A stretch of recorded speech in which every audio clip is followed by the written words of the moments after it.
আসসালামু আলাইকুম। আজকে বর্তমান বাজারে রডের দাম কেমন বাড়লো নাকি কমলো জেনে নিন। বাংলাদেশে বর্তমানে রডের দাম ব্র্যান্ড ও গ্রেডের উপর ভিত্তি করে প্রতি টনে প্রায় ৮৭,০০০ টাকা থেকে ৯৯,০০০ টাকা পর্যন্ত ওঠানামা করছে। সম্প্রতি কাঁচামাল ও যাতায়াত খরচ বৃদ্ধির কারণে বাজারে রডের দাম কিছুটা বেড়েছে। নিচে শীর্ষস্থানীয় কিছু ব্র্যান্ডের আনুমানিক বাজার দর দেওয়া হলো প্রতি টন ও প্রতি কেজিতে। ১. প্রিমিয়াম ব্র্যান্ড ৭৫ গ্রেড/৫০০ ওয়াট। ব্র্যান্ডের নাম প্রতি টনের দাম আনুমানিক। প্রতি কেজির দাম আনুমানিক।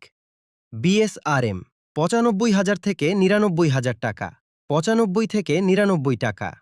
একেএস আবুল খায়ের ৯২,৫০০ থেকে ৯৭,০০০ টাকা, ৯২.৫ থেকে ৯৭,৯৭ টাকা। জিপিএইচ ইস্পাত ৯২,০০০ থেকে ৯৬,০০০ টাকা, ৯২ থেকে ৯৬ টাকা। কেএসআরএম ৯১,০০০ থেকে ৯৪,০০০ টাকা, ৯১ থেকে ৯৪ টাকা। ২.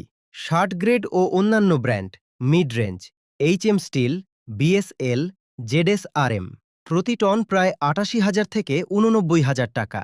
আল আকসা, কদমতলী, ডিএসআরএম